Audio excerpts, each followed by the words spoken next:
Bonjour! Dans ce tutoriel, nous allons voir deux façons de configurer le bloc-notes de classe OneNote dans votre classe Microsoft Teams. Lorsque vous ouvrez votre classe pour la première fois, vous êtes sur la page de publication. Ici, il vous sera suggéré de configurer le bloc-notes pour la classe. Teams va automatiquement ajouter les élèves et le personnel de votre équipe au bloc-notes selon les données fournies par le système. Cela veut dire que lorsqu'il y a des mises à jour, les élèves seront ajoutés au bloc-notes lorsqu'ils sont ajoutés à la classe. Pour de bonnes raisons, les élèves ne sont pas supprimés automatiquement. Voir ce tutoriel pour savoir comment supprimer un élève d'un bloc-notes. Il y a deux façons différentes de configurer votre bloc-notes. Une est de commencer un tout nouveau bloc-notes vide. Vous pouvez lire l'explication des composantes du bloc-notes et cliquer Suivant. La seule configuration que vous aurez à faire sera de décider quelles seront les sections que chaque élève aura dans son espace privé.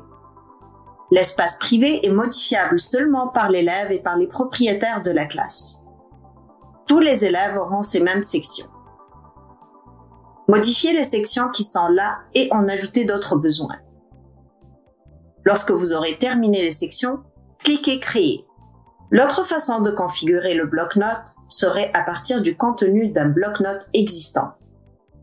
Si je choisis cette option, on me proposera d'ajouter du contenu de la bibliothèque de contenu ou de la section réservée à l'enseignant.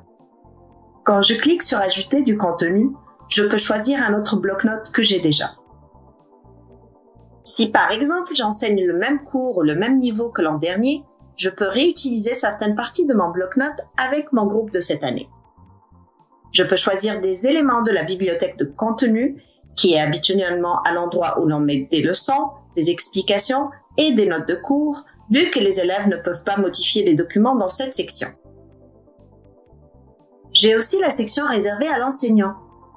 Dans cette section, on retrouve habituellement des brouillons de sections qui n'ont pas encore été publiés dans la bibliothèque de contenu, ou encore des notes et des commentaires sur les élèves à risque. Lorsque j'aurai choisi toutes les sections qui m'intéressent à ajouter dans le nouveau bloc-notes de cette année, je peux cliquer sur Suivant. Remarquez que j'aurais pu choisir des contenus de différents bloc-notes. Décidez encore une fois quelles sont les sections à créer dans l'espace de chaque élève et cliquez sur Créer le OneNote. Le bloc-notes de classe est maintenant disponible à tous les élèves et aux collègues qui sont copropriétaires de l'équipe de classe. Tous les membres peuvent y avoir accès en cliquant sur Bloc-notes pour la classe dans le menu de gauche.